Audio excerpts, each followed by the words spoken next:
1 million UFO sightings are reported each year. Most can be debunked, but 5% remain unexplained. These are the close encounters.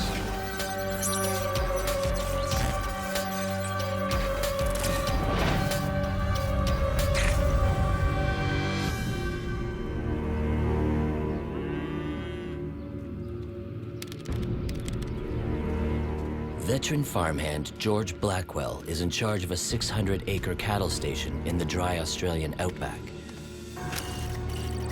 It's in the Rosedale case I talked personally to George Blackwell, the caretaker, salt-of-the-earth type of guy.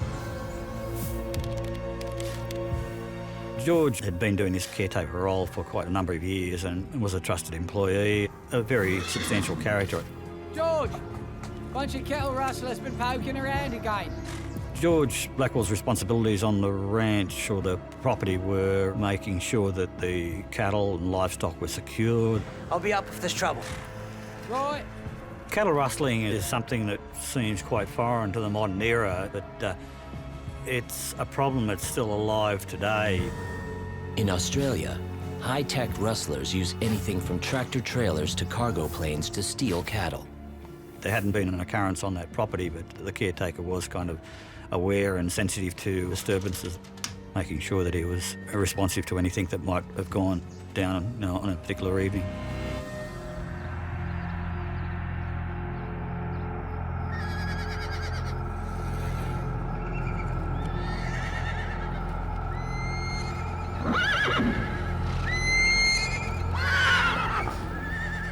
Suddenly, George Blackwell was disturbed by the fairly substantial breakout of the livestock.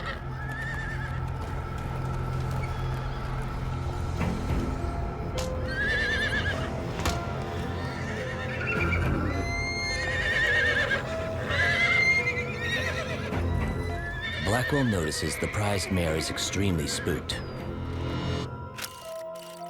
Animals seem more sensitive to their environments than humans, so it's not unusual that animals would sense high-pitched noises or electromagnetic effects.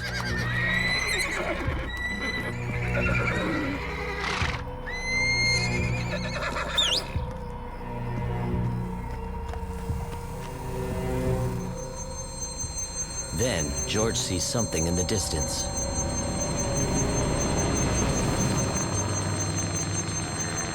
He could straight away determine that here was this unusual dish-shaped object that was travelling along at extremely low altitude.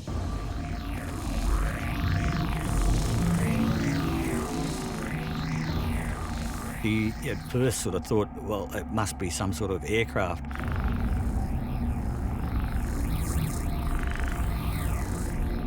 George sees that the object is heading down to this larger paddock.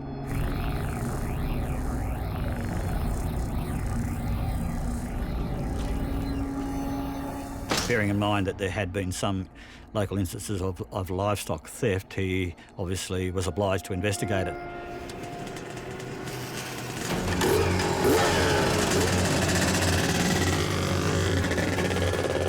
You could see that the object was traversing the property, and he realised that if the object continued in its trajectory, it would collide with a 10,000-gallon water tank. The object that he could see was clearly not a conventional aircraft of any type that he could recognise.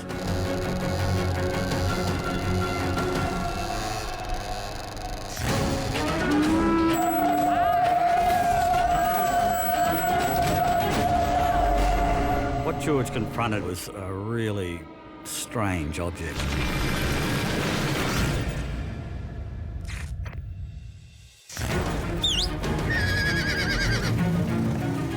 Australian ranch hand George Blackwell races to protect his herd from what he thinks is a high-tech cattle rustling operation. The level of disturbance in the livestock was pretty extreme, and he knows that by just getting onto his motorcycle and following the path of this object, he'd be able to get a clear line of sight as to what was going on in the actual property. As Blackwell rounds the corner, he makes a startling discovery.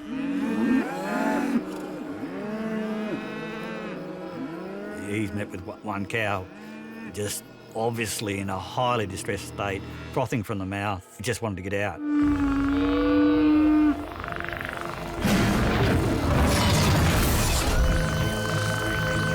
Blackwell comes face to face with the object he's been tracking. The whole cattle rustling side of the equation had gone out the window. He knew he wasn't dealing with anything related to a cattle rustling operation.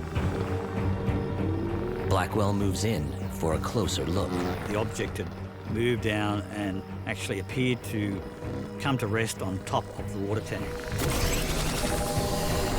The things that were immediately apparent to George was that this was no ordinary aircraft or helicopter. There was no wings, no propellers, no nothing. George, I think, was having trouble trying to figure out what the hell was going on. He was dealing with an object that appeared to be roughly 25 feet in diameter, approximately 12 to 15 feet in height. And on the bottom of this was a black band or a spherical band underneath. It was drawing up water through some sort of tube-like extension from the bottom of the object. There's all sorts of speculation about whether or not this has to do with some sort of fuel cycle or something like that. Given what transpired in this encounter, there was a major connection with water. George Blackwell begins to feel uneasy. He's starting to become extremely unsettled, really quite agitated. He had problems with the watch. His watch had stopped, so there was some sort of almost seemingly electromagnetic kind of disturbance going on there that affected his watch.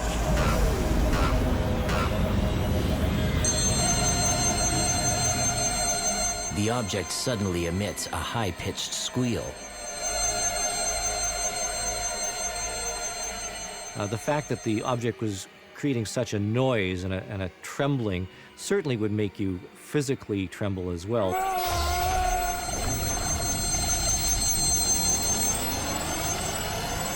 And then, Blackwell loses control of his body. He felt that he had turned into a plate of jelly. He literally almost lost all kind of stability in his muscle system. There was certainly a factor going on, not just psychologically, but physiologically, where the object was physically affecting him. The object suddenly rose up to about 20 to 30 feet. At this point, there seemed to be a sudden blast of hot air.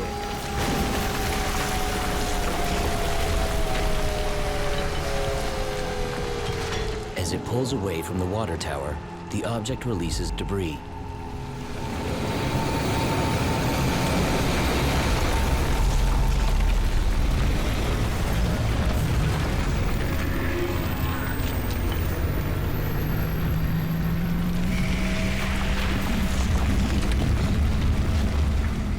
That debris consisted of cow patties, capeweed, which is kind of a local grass, and stones.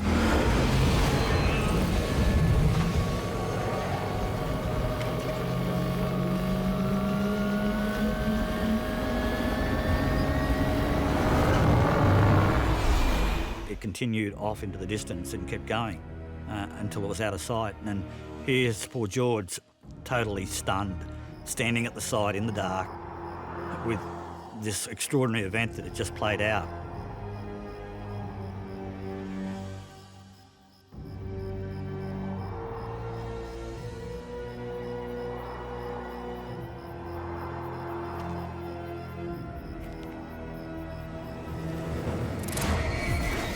The next morning, Blackwell would check his 40,000-liter water tank and find it was completely empty.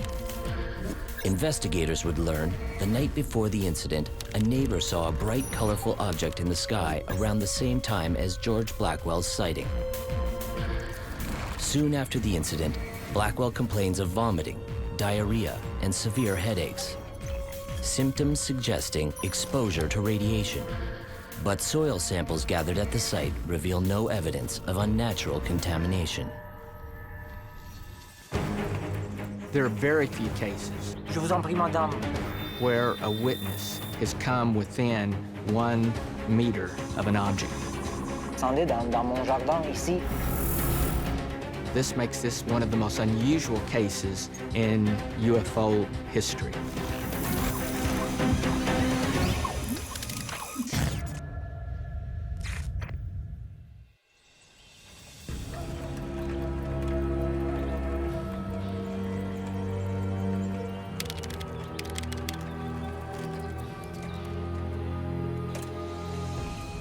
Henri Laurent returns home after running a few morning errands.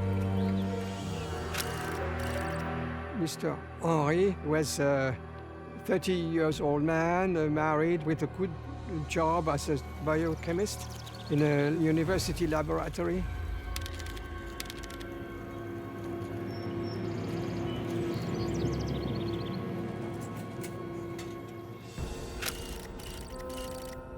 Henri's home was in a small suburban area of Nancy. It was basically in an area where you have multiple homes on the street. Nancy is a middle-sized city in the east of France, about 150,000 inhabitants. It's a rather peaceful place. As an avid gardener, Henri is always eager to get back to his flowers.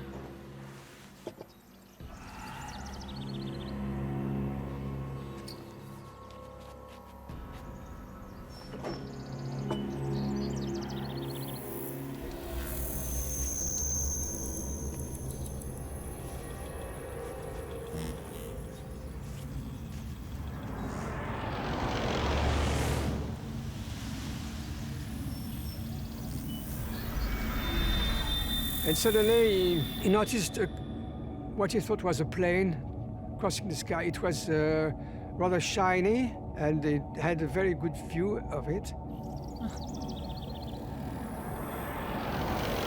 While the plane sounds rather unusual, Henri turns his attention back to his garden and his prized amaranths.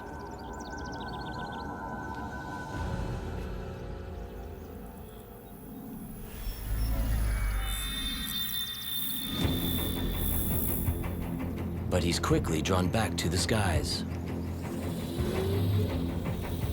It became more and more evident that the object was coming towards him. He became concerned as to whether or not this was some type of aircraft that was possibly no longer under control. As it approached and drew nearer, he realized it was not an airplane at all.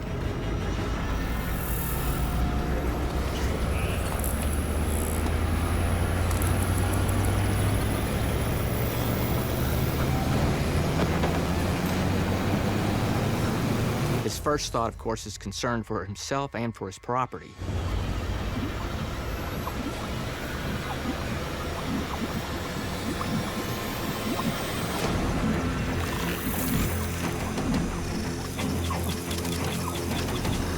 The object came to a standstill about 1 meter above the ground.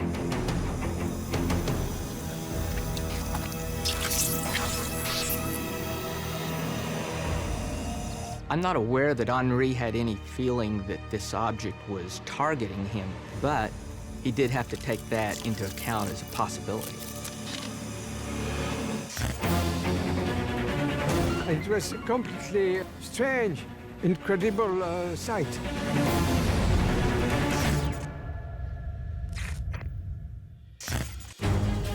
While working in his garden, biochemist Henri Laurent watches a mysterious craft drop from the skies right into his yard.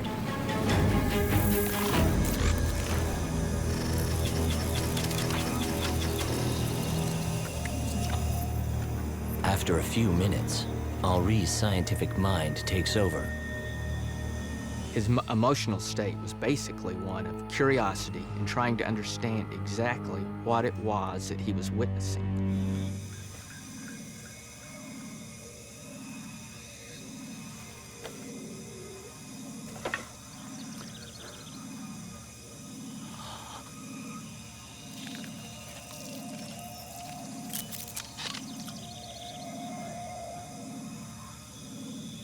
This object emitted no heat. It was not moving at all.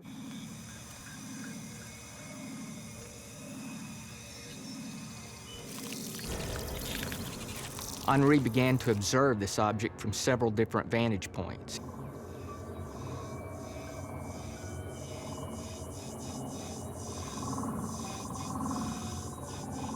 There was a curved part which looked like beryllium. Beryllium is a metal used in nuclear plants. It's a rather special metal.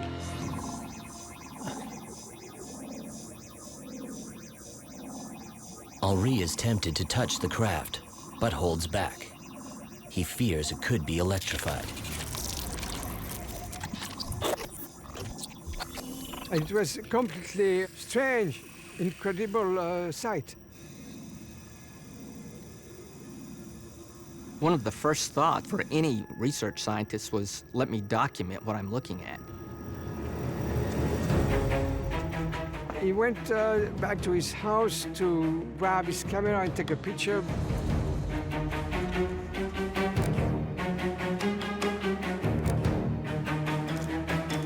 At the first attempt to take a picture, his camera jammed. In many UFO cases, cameras and video equipment sometimes do not operate properly. And usually it's thought it's due to some type of EM pulse or some type of electromagnetic field.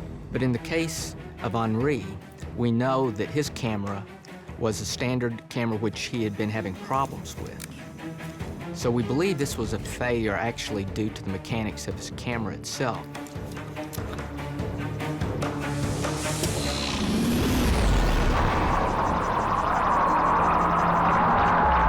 Suddenly, the craft shot up very fast. And he described this as if you had a vacuum and you just sucked the object up into the sky. It suddenly zips off, and all he can see left is a bright light far away in the sky. So he was completely flabbergasted. He was just stunned by what he saw. All the propulsion systems we're familiar with would have left a trace or some type of marking on the ground if it hadn't blasted the soil away.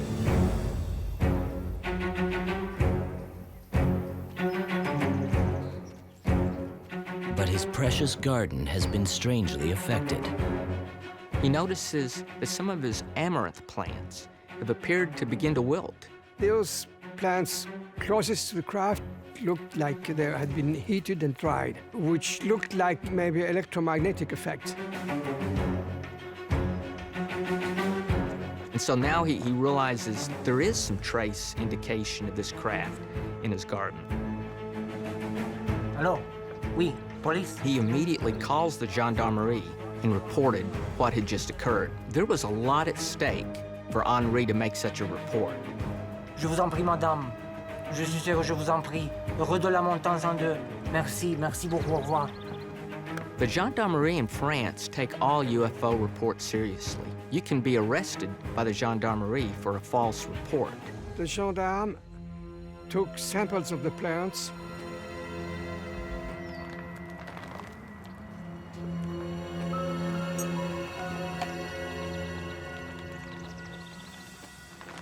Qu'est-ce qui s'est passé après ça, Monsieur Laurent?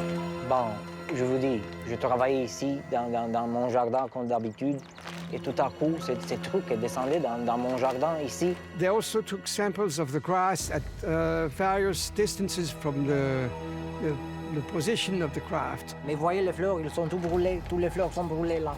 Il a disparu, il a parti, il a tiré vers le ciel, juste vers là, vers le ciel. Il a tiré très rapidement et a disparu. Il a disparu, juste comme ça, tout à coup. Tout s'est passé tout à coup. There are very few cases where a witness has come within 1 meter of an object such as this. So this makes this one of the most unusual cases in UFO history. The plant and grass samples become the focus of the investigation. Following strict policy, the gendarmes turn the case over to GEPAN, the French national body responsible for all unexplained aerospace phenomena. Analysis of the collected samples reveals that the plants were only damaged above ground, while their roots were left totally unaffected. Gaypan concludes that an electrical field in excess of 200 kilovolts per meter would have been needed to cause the burning of the amaranth plants, a reading equivalent to a deadly high-voltage power line. Yet despite standing only a few feet from those damaged amaranths, Henri Laurent suffers no medical ill effects. Gaypan's final report is unable to fully explain what took place in his yard that day. 1 million UFO sightings are reported each year. Most can be debunked, but 5% remain unexplained. These are the close encounters.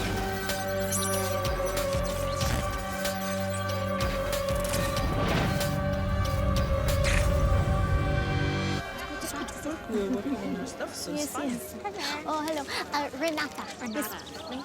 Nice to meet you too. Welcome back, Renata. Thank you so much. Good to see you. That's great. We have finished. So I'm just going to the campground. Okay, so much. Go ahead.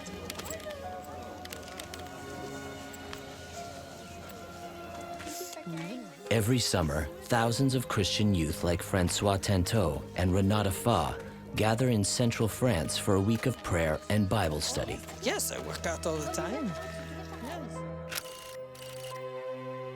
Taizé is an important religious community. All the witnesses we are going to talk about were there for a gathering, a Christian gathering of the 15th of August. Ciao, Francois. Oh, how are you? Oh, good, yes. Good. May I sit with you? Oh, sure, yes. They were camping in the vicinity. And some of them were having a sort of gathering around a fire. There's so many spiders out tonight. I hope they do not end up in my tent. Don't worry, there's this tiny little spider sex. What is it, Renata? Nothing, I don't know. What activity should you do tomorrow? Oh, tomorrow I think we're going to be doing some canoeing. Oh, yes. And we're going to be doing, that's going to be in the afternoon. In the morning we're going to... Renata Fa noticed a big star in the sky. C'est quoi ça? I don't know. François Tantot had a very nervous feeling. The sighting attracts other nearby campers. There was another young Frenchman and an Italian young man who was a student there. They described a series of lights on a huge dark mass, like a cylinder or something like that. It radiates a series of unusual beams of light. The beams seemed not to reach completely the ground. The witnesses appear to be confronted by a little-known optical phenomenon called solid light.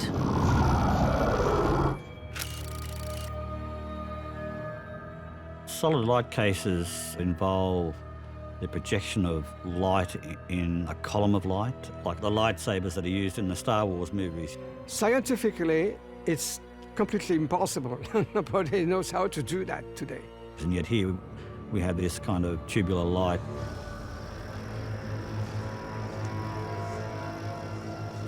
Intrigued, the witnesses decide to investigate.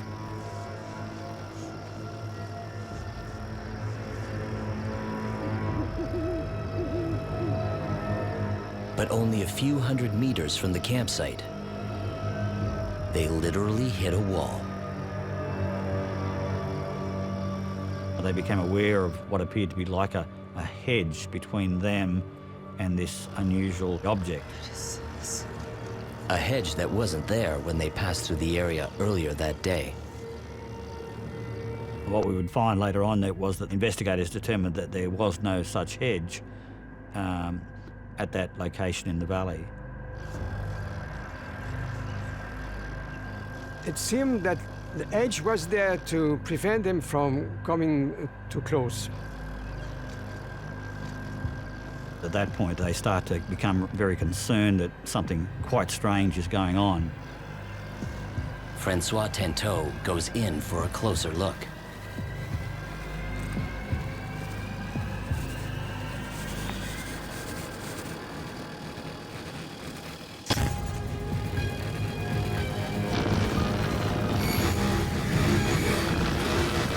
It just got a hell of a lot weirder for them.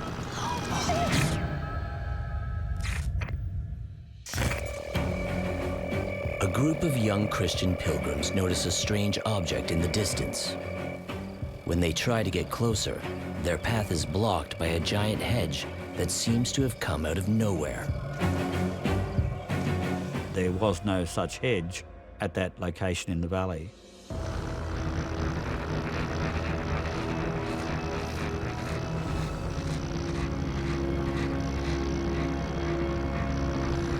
Through the hedge, Francois Tentot sees a large mound-shaped mass in the shadows. A different object, distinct from the main large object that they were heading towards. This different object appeared to be like a missile shell or a bullet-shaped thing, but rather broader at the base.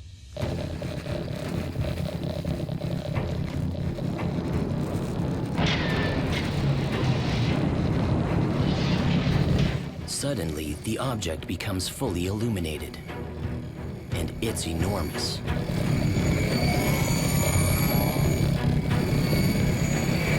One of the witnesses suggested it was a bus, but it was much bigger than that. They estimated the size of this object at 40 meters wide. Witnesses describe a series of lights circling the object. Some sort of agile red light that was moving inside it and also outside of it.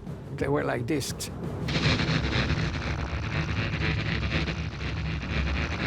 Francois had the idea of flashing light toward the object to see better.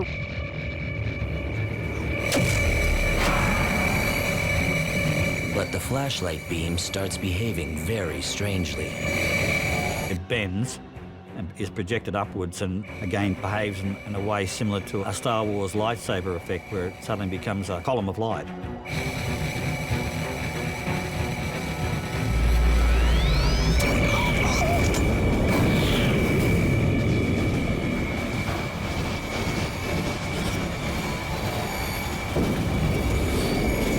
One of the big lights pointed a beam toward them, which blinded them for a while.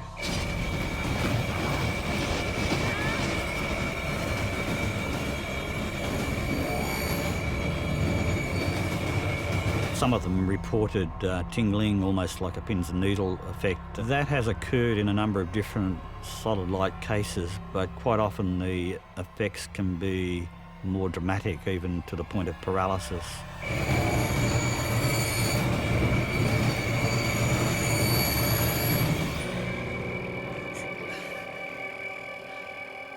At that point, they became anxious and frightened. A retreat was on their mind at that point.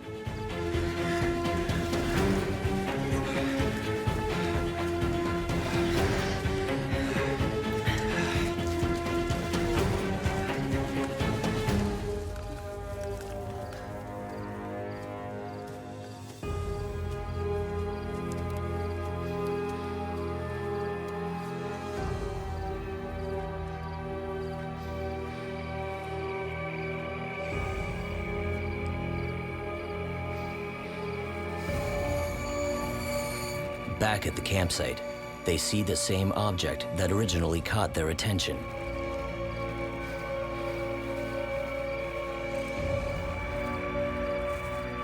The original UFO was still there, and when they came back, they kept observing it.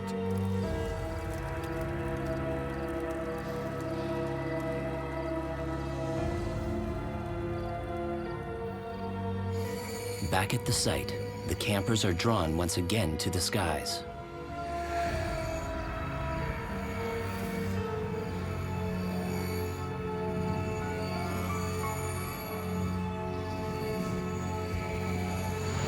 the big object suddenly went off rather fast toward the south.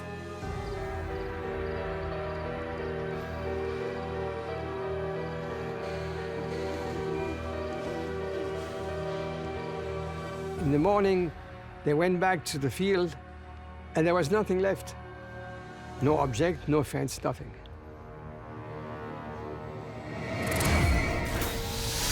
But Francois Tanteau does uncover some evidence. When he returns to the site, he finds an area of burnt and desiccated grass, 30 meters long, the same dimension as the second object. When he speaks to the landowner, Tanteau is told that the desiccated grass is where a farmer earlier burned some hay. In a nearby woods, Tanteau finds a large broken branch beside a healthy aspen tree. The leaves under the damaged tree are grayish-brown and dotted with numerous blue and white spots. Tanteau notifies the French UFO group Lumière dans la nuit, lights in the night. They conduct a chemical analysis of the aspen leaves. No conclusive result is ever found.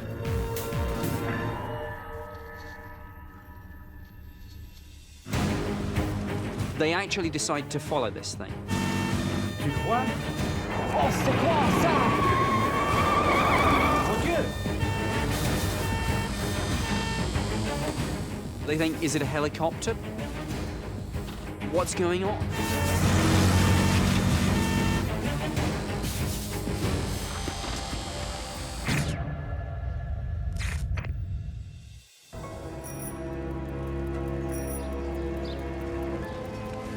Bonsoir. Ainsi, nous sommes à la frontière ce soir. Bien sûr. Espérons que ça va être calme. Ah oui.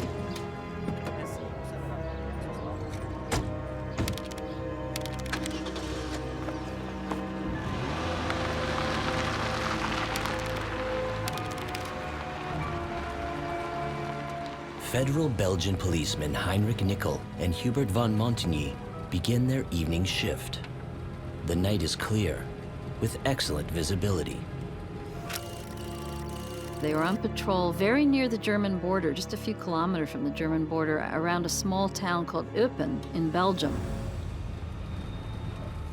Voiture 16, accident signalé au poste frontière numéro 4. Procédez immédiatement. Bien sûr. Le pont central, on y va.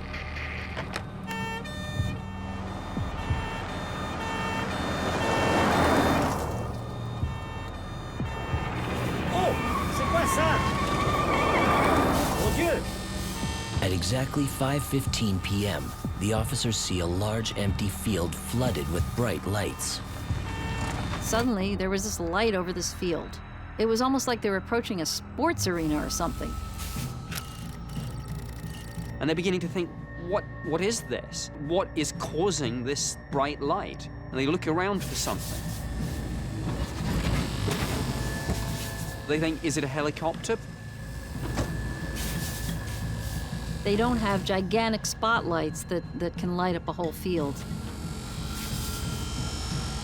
When they do discern the shape to this thing, they soon realize this is no helicopter. They looked up and they saw this triangular object above the field, 3 bright white lights, one on each corner of the triangle, and a red light in the center. Absolutely silent. Le pont central. C'est voiture 16 ici. Voiture 16, Open Central. Quel est votre statut, s'il vous plaît? Central, il y a quelque chose dans le ciel. When you radio in something like this, sometimes I think people in dispatch think, am I the victim of some sort of practical joke? There's a prank, what's going on here? Dispatch contacts 4 local airports. Each report no unusual activity in the area. Que voulez-vous dire? Je n'ai jamais vu quelque chose comme ça. The object inches ever closer. I don't know quite where they were on the spectrum between fear and wonder, but whatever this thing was, it generated some highly unusual and intense emotions with these 2 men. The mysterious craft then pulls away in a southwestern direction. Their basic instinct here is to investigate. So despite the unease and possibly being confronted by something that may even prove to be a threat, they actually decide to follow this thing. What started as a routine police patrol is now anything but.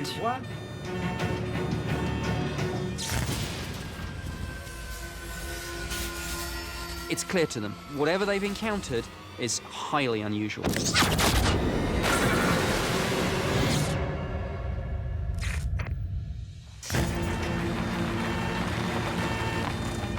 Two Belgian federal policemen encounter a strange triangular craft over a field.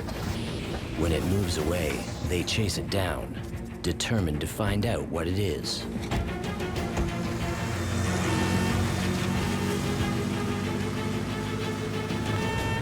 Plus vite! Plus vite! Il faut aller plus vite! D'accord.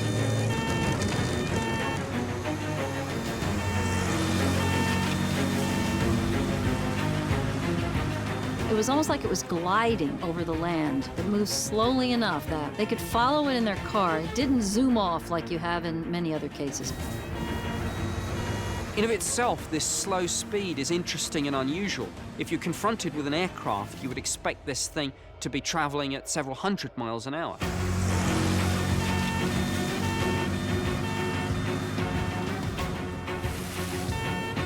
Tu le vois? Ça s'approche du lac maintenant.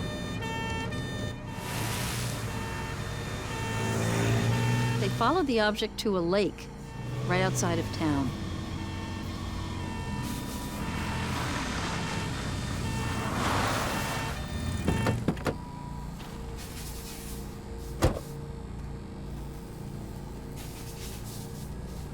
The triangular craft finally stops over Lake Gillette. At this point, the UFO is about 300 feet away from them and 250 feet above the water.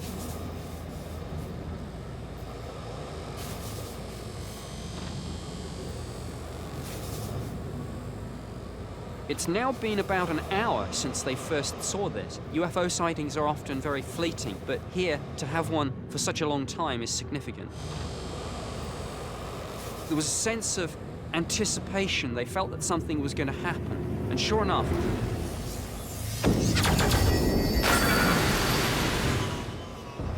this red light ball, that's the best way to describe it, a red round thing that looked like a ball of light was kind of shot out from the craft and then came back to the craft. They described it as looking like a diver that had like some kind of an underwater gun that they might fire out that had a string attached to it to try to catch a fish or something, and then they would pull it back in. Very hard to know what this red light ball thing was doing. Possibly it's some kind of observation probe that they were sending out to check something out about the water. It's pure conjecture. is it surveying the area? Is this some sort of a grid search? What's going on? Just when they think it can't get any stranger, it does. A second craft appears, almost identical to the first one.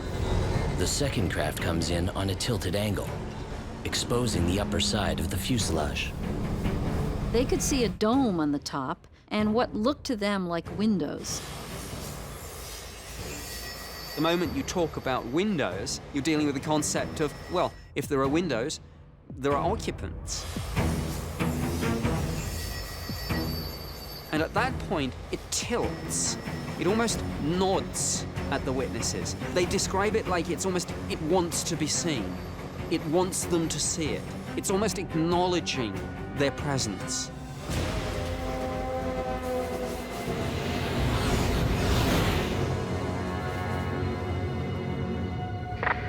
Voiture 16, c'est open central. Voiture 16, recevez-vous?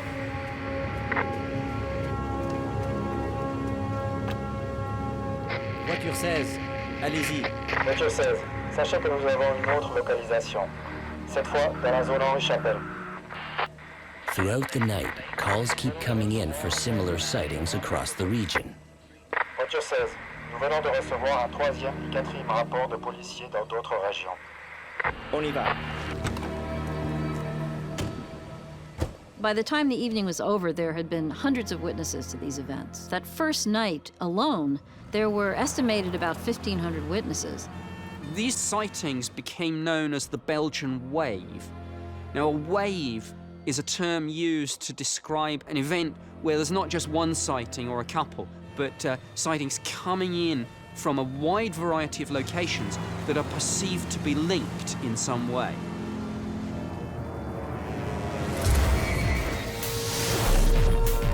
The events of November 29th, 1989 are documented by 30 different groups of witnesses and by 13 different officers in 8 separate locations. 4 months later, on March 30th, 1990, Belgium police once again report an unknown object flying over Belgium. The Belgian Air Force scrambled 2 F-16 jets to investigate, while dozens of civilians on the ground claim to witness the object as it's chased by F-16s. The actual pilots claim no visual confirmation of the object. A mysterious craft is captured on film the following month, but the photographer later comes forward and admits that his image was a hoax. Of the approximately 2,000 reported cases registered during the Belgian wave, 650 are investigated. 500 remain unexplained. 1 million UFO sightings are reported each year. Most can be debunked, but 5% remain unexplained. These are the close encounters.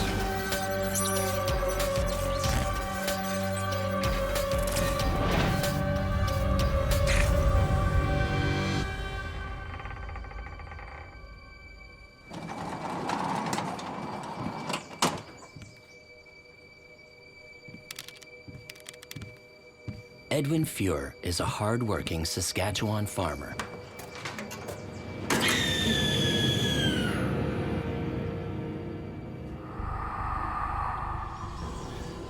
Very scary, Gary. His neighbor Gary is a notorious practical joker.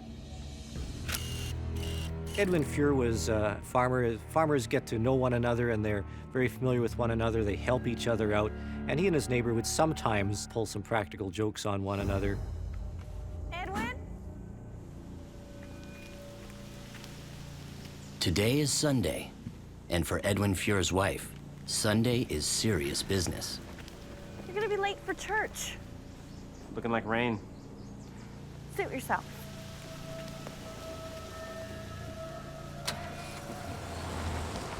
Edwin Fuhr decided that rather than go to church, he would head out and catch up on the harvest.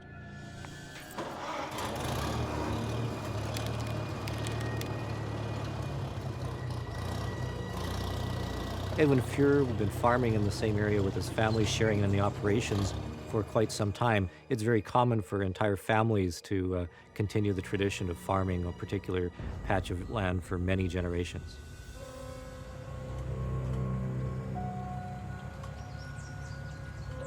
I had the opportunity to talk with Edwin Fuhr a couple of times, and I found him to be a really nice and assuming fellow who is a typical Saskatchewan farmer.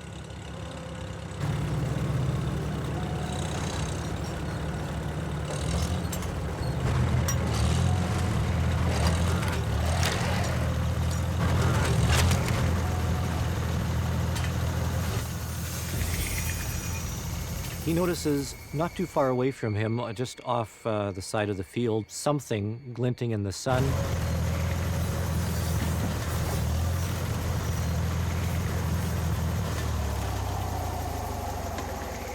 What the devil's he doing now? His first thought was this was his neighbor who always liked to play pranks on him. And he gets off to go investigate, okay, what's the prank this time?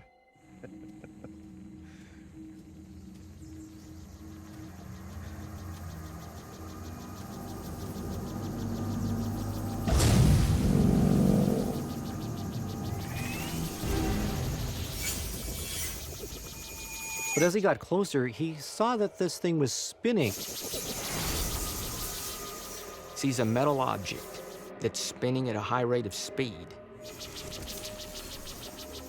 He described this initially as a very metallic object, like some sort of brushed aluminum. It was fairly smooth without very much in the way of blemishes, and it was rotating, which made him very, very puzzled indeed, because this was certainly not a duck blind and nothing with which he was familiar.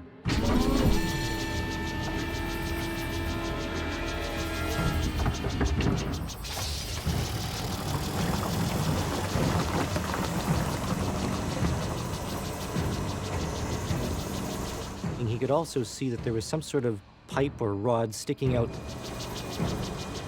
Some type of probe that is moving out away from the object and is basically probing the marsh area. So now his mind is spinning.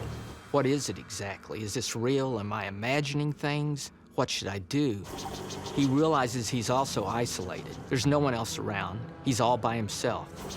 He begins to feel the fear, the anxiety,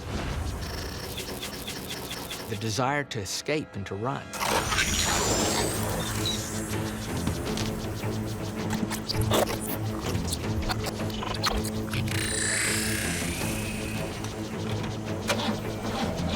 As he gets on his tractor, it's not turning on.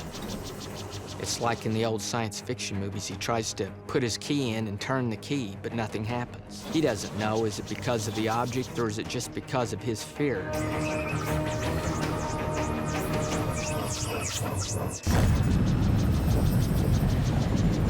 It almost seemed like some sort of military operation.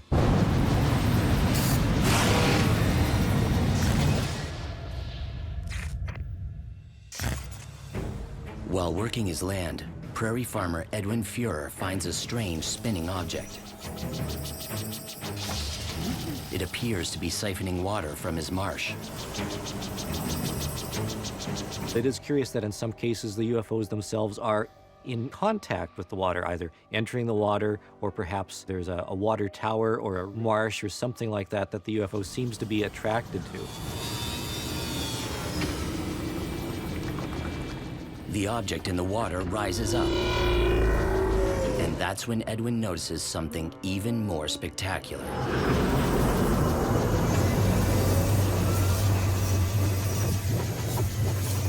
He sees 4 more of these objects, and they're all spinning at a high rate of speed.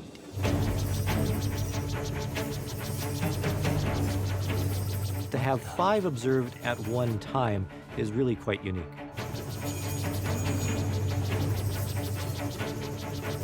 All the objects appeared to be upside-down bowls with a bit of a lip or rim. They're about 5 feet in height, 11 feet across in diameter. There was no light being given off, no really loud noises. There's no reasonable mechanism of propulsion that's so silent. This case is particularly interesting because it's during the day and during the day at close range.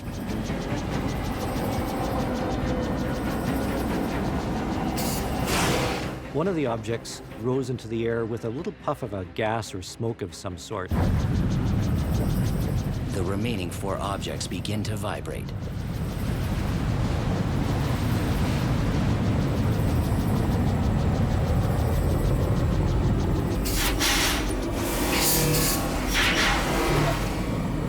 And the others moved upwards in step fashion. It almost seemed like some sort of military operation.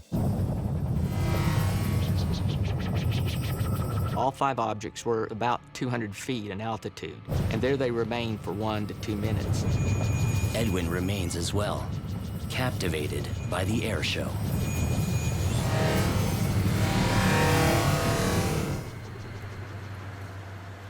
And then suddenly, all the objects were gone within a matter of seconds.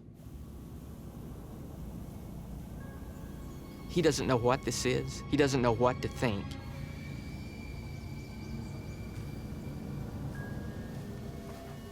A drone-type object doesn't really fit into this. This story occurred in the early 70s, and at that point in time, I'm not aware of any type of drone that could have explained this.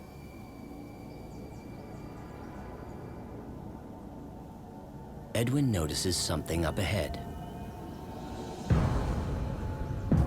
Edwin walked over to the area where these things had been hovering.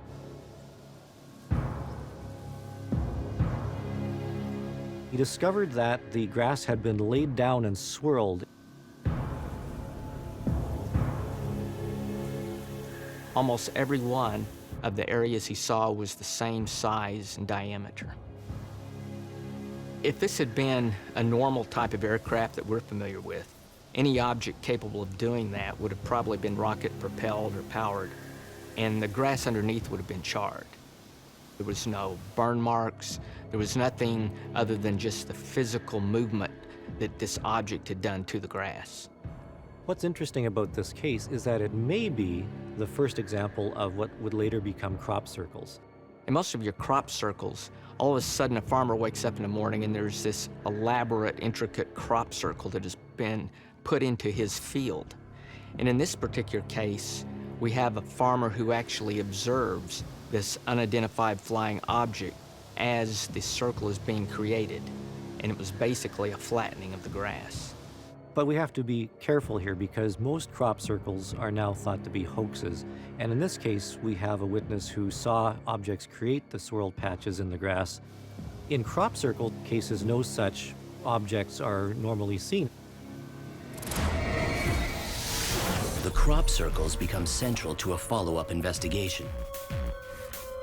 When the RCMP examine the site, they find no evidence to suggest that the circles were man-made. 2 days after Edwin Fuhr's encounter, he finds a sixth circle near the previous 5. 2 weeks later, a seventh appears. Within weeks, no less than 15 circles are reported in 7 different sites in Saskatchewan. The RCMP send their evidence to the Canadian National Research Council, who claim that the circles are likely fairy rings, a circular pattern left behind by plant-killing fungus. But many experts dismiss that theory because fairy rings are rarely of uniform size. And while they leave a mark on vegetation, they have never been known to make clockwise swirling patterns. What the hell is that? What's that? There was a communication between craft and the observer here on the ground. I think we should get out of here.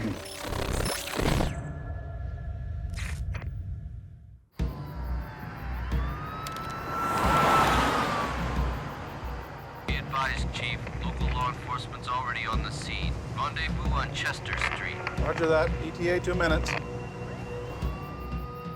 Veteran Fire Chief Dave Athens responds to a local 911 call. That's a good session. Whoa, there you go. There you go. You're welcome. Thank you so much.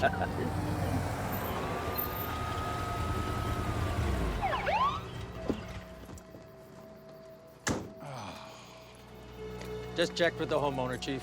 False alarm. You call it in? Yeah, just now. Time for coffee. Why not? Pretty quiet at HQ. Yeah. So did you see the game last night?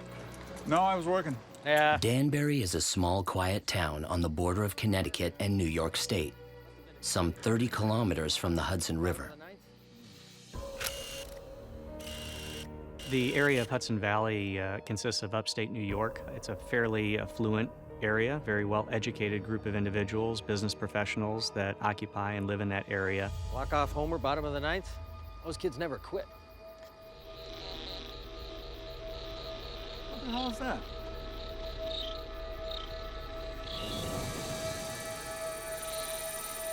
Airplane?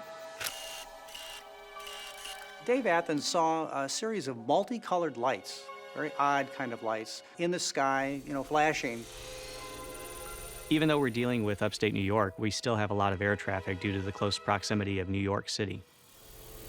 That area around Hudson Valley is one of the most heavily traveled air traffic areas on the planet. No airplane I've ever seen. Athens noticed that the object was speeding up, slowing down, hovering at times in an odd kind of pattern that didn't seem to have any sense to it, maybe. Must be some of those prop planes out of the local airport. I don't think so, Smith. If planes were causing this, they would have to move at a nice steady speed. They can't hover, for example. Planes can't do that. In addition to what you might say was a ring of multicolored lights, there were some smaller red lights that were initially near the center of the craft. but they were moving independently of this ring, as if they were not really attached to it. Those aren't just lights. All right, I'll check it out. The red light appears to have some type of relationship with the larger object, in a sense that the larger object may be some type of mothership. People have come up with the name mothership to refer to this large object that seemed to be carrying with it these smaller ones, and in this sense it might match what Athens was seeing that night. Shortly after Athens was observing this, several dozen people came and joined him because it was such a distinctive sight in the sky. 1812, go ahead. Just checking to see if there's been any reports of an unusual nature, strange happenings at all in the area. What the? It wasn't until the object moved closer that many witnesses were able to discern, as they described, girders or structured beams that were affixed to these lights. The object was gigantic. It was hard to miss it.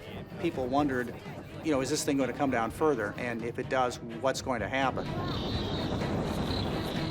This is dangerous to have 300-foot objects flying through the air in an area where there are airliners and other aircrafts. What are you doing, Dave? I think we should get out of here.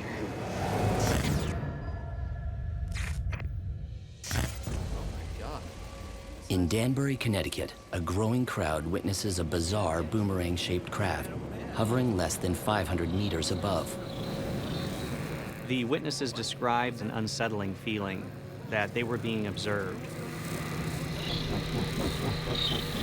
Like there was some type of connection with whatever intelligence was operating these objects.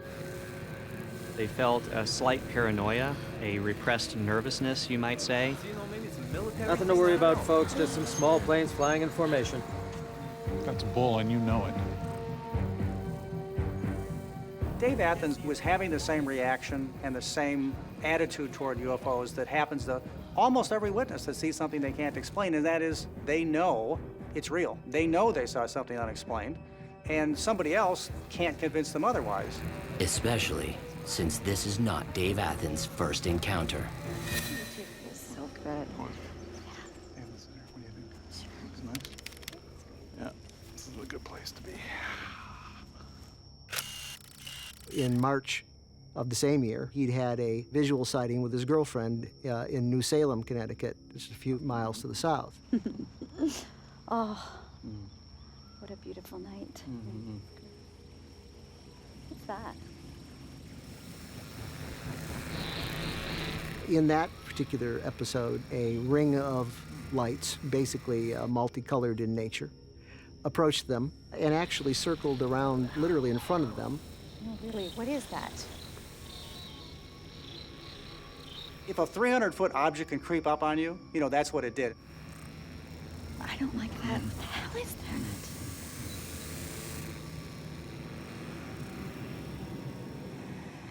I think because he was an intrepid fellow, maybe somebody kind of with a sense of adventure, he decided he would try to signal to it with his flashlight. What are you doing, Dave?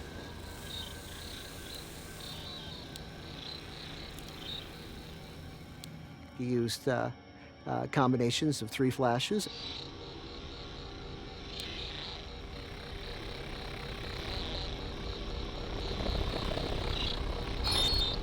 And it flashed back at him. So it appeared to be there was a communication between craft and the observer here on the ground. I think we should get out of here. They're back. And now, Dave Athens is reliving that strange experience. You see it the second time, now you're reinforced with the idea that it's real. You can't just slough it off. Some of the onlookers wonder if they're staring at a top-secret military aircraft. If these are top-secret military aircraft, why are they lighting them up like Christmas trees for all to see? Second, why would you be flying it over an area which is well known historically for heavy air traffic? It doesn't make much sense. And then it took off. Okay, folks, just some small planes. Sure? Yeah, I'm sure. Don't worry about it. You can go home now.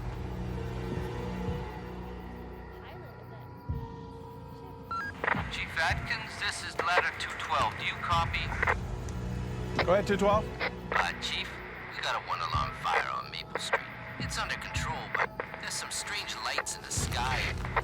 The unusual sighting is part of what some call a UFO wave.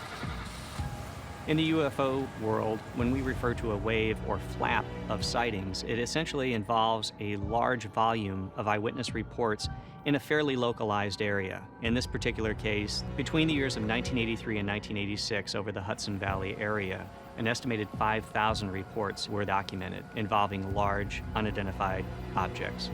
We have firemen, police officers, city council individuals, business leaders, CEOs of companies that have all come forward with their testimony. These are educated, well-trained individuals whose eyewitness testimony cannot simply be dismissed. Days after the Danbury incident, several security guards report a UFO sighting at the Indian Point nuclear power plant. They call the National Guard, fearing a possible terrorist attack. But the object disappears before it can be engaged or identified. Skeptics argue that the lights and even the strange triangular shapes were created by a group of Cessna pilots. A few local pilots do come forward to admit they were flying at low altitude in the Hudson Valley on the nights of the mass sightings. But the size and variation of speed witnessed during the sightings do not match with any known aircraft. While the Hudson Valley wave peaks in 1984, reports continue well into the 1990s, making it the world's longest-running UFO wave. To this day, there is no clear explanation for the sightings.